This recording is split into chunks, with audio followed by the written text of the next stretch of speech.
Monsieur Saini, à McGill, combien de gens vous croyez que vous allez perdre avec l'augmentation de jusqu'à donc 9 000 à 17 000 pour les gens qui viennent de Toronto, Vancouver, etc.?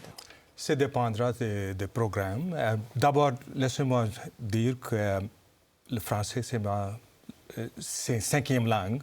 Alors, je vous demande pardon si je fais d'erreurs de temps en temps. Non, mais vous êtes là, vous parlez français, c'est très bien. Merci d'être là. Alors... Merci beaucoup pour la compréhension. Alors, à McGill, au meilleur cas, on risque de perdre environ 42 millions de dollars par année. Dans pire de cas, ce sera 94 000 dollars par année. Alors, ça dépend de part des étudiants, nombre des étudiants qui ont peur et les nombres des étudiants qui nous sommes capables d'attirer des autres types de... On va montrer un tableau très rapidement pour que les gens aient une bonne idée. À McGill, vous recevez 22 d'étudiants hors Québec canadiens. Là, je ne parle pas des étudiants étrangers. Bishop, c'est à 27 d'où le cri d'alarme de Bishop. Et Concordia, c'est 9 OK. Donc, vous dites manque à gagner, d'une part. Monsieur Legault, Monsieur Jutra, plaide en disant on fait ça pour aider les grandes universités francophones. Est-ce que vous aviez demandé ça d'abord? Non, on n'a pas demandé ça. D'abord, votre résumé est excellent. Il faut distinguer deux mesures. Il y a les mesures qui touchent les étudiants canadiens hors Québec et les mesures qui touchent les étudiants internationaux. Quant aux internationaux, c'était déjà dans l'air depuis un bout de temps qu'on réfléchisse à un prix plancher et qu'on évalue une péréquation. Mais on n'avait pas eu de discussion vraiment sérieuse encore avec la ministre.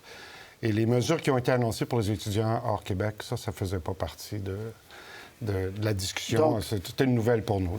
Il faut comprendre, je reviens, je réexplique. M. Legault a dit les étudiants étrangers de partout sur la planète qui viendront ici, ça sera des frais minimum de 20 000 Exact. Donc, c'est plus qu'actuellement. Et avec le plus qu'actuellement, McGill devra partager avec vous et les autres universités, par exemple. Exact. Ça, vous êtes d'accord avec ça? Bien, c'est-à-dire que le principe de péréquation, je ne pense pas qu'il est en soi illégitime, mais c'est la manière dont ça s'est déroulé.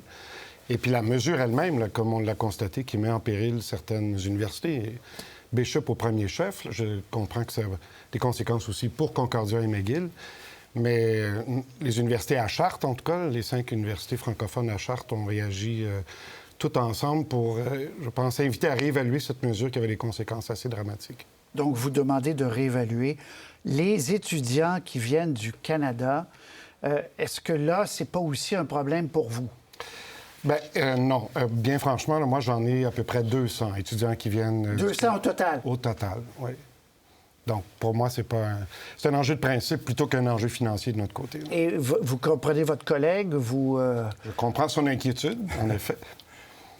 Quand on dit que c'est pour protéger le français à Montréal, comment vous réagissez? Bien, écoutez, nous sommes tout à fait d'accord avec l'objectif de protéger le français. Je comprends ça très, très bien.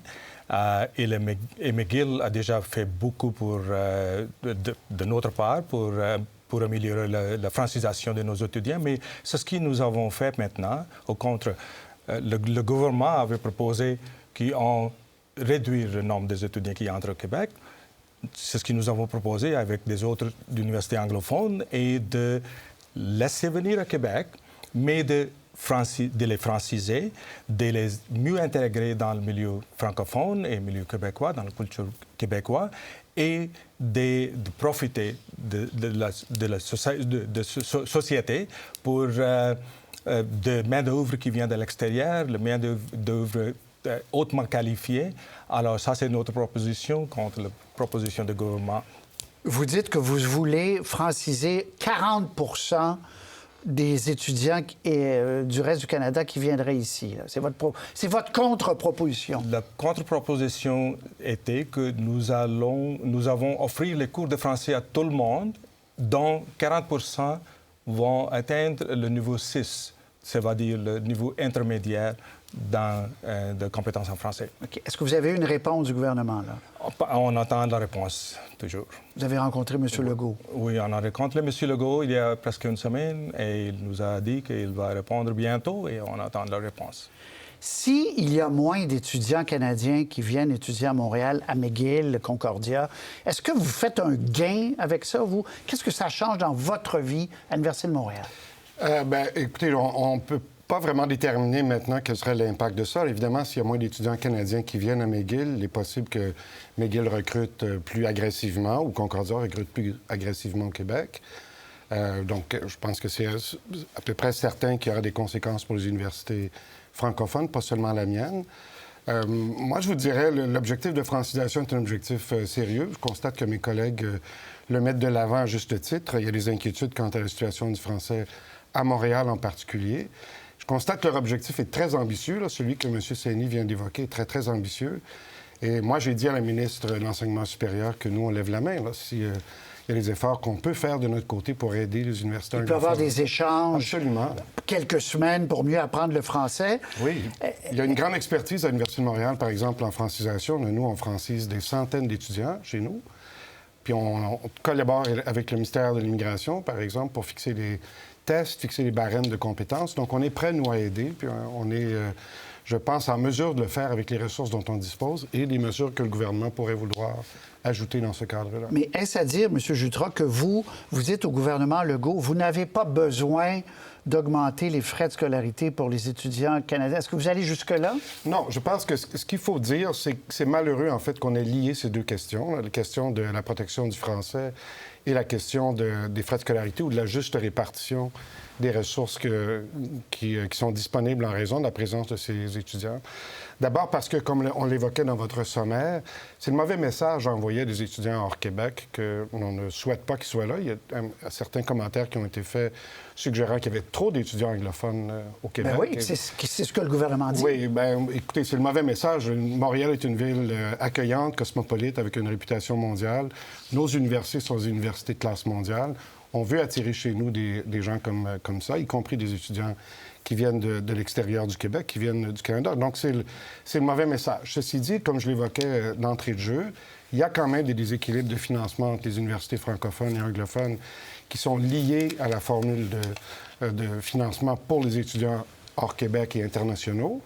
Et ce qu'on a dit collectivement, c'est qu'on pense que ces mesures-là de péréquation sont possibles, mais ne doivent pas mettre en péril les universités anglophones ou mettre en péril la nature même des organisations dont on parle ici. Est-ce que vous seriez prêt, M. Saini, à élaborer un système plus élaboré de péréquation si on ne haussait pas les droits de scolarité de cette façon-là des étudiants canadiens? Autrement dit, en recevoir autant qu'aujourd'hui, peut-être augmenter un peu, j'en sais rien, mais de redonner un peu à votre collègue, là.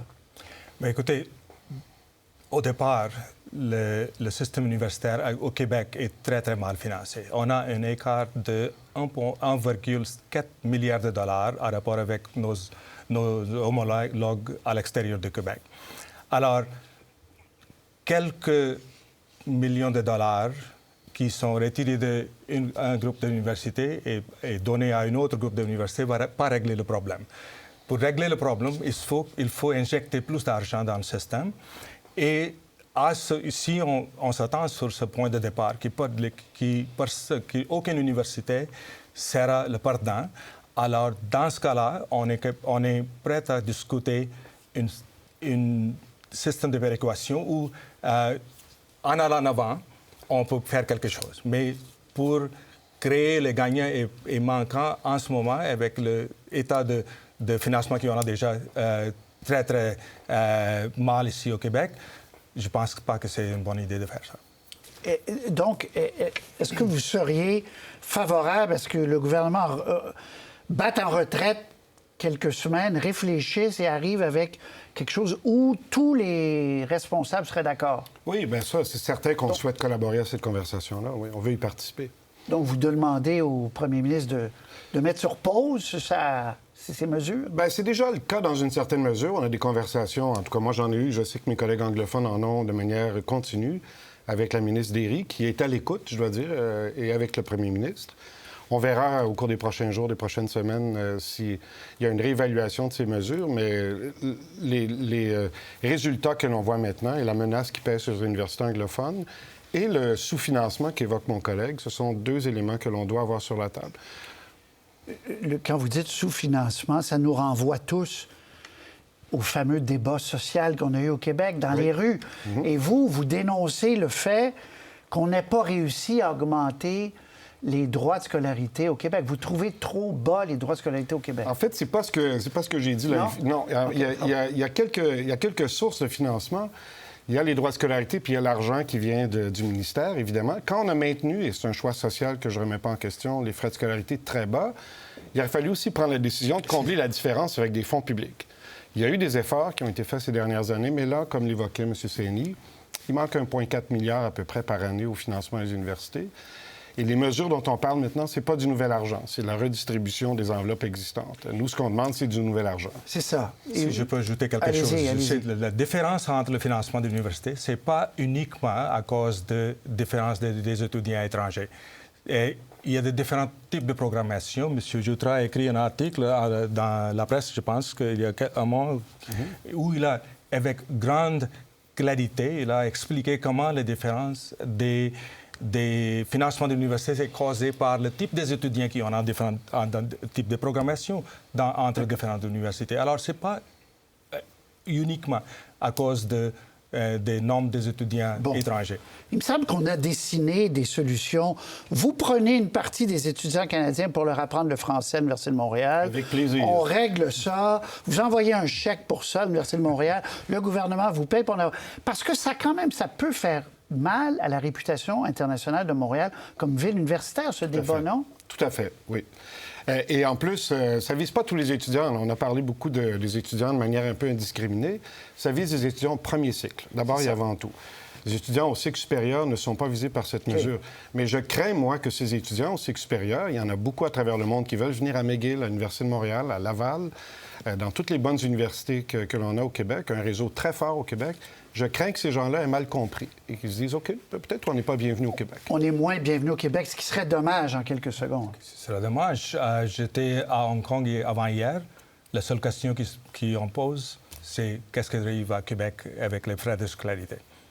Merci beaucoup d'être venu nous voir. On va en reparler. C'est un débat important dans une ville universitaire comme Montréal et pour le Québec et pour le Canada. Merci à vous deux. C'est très apprécié.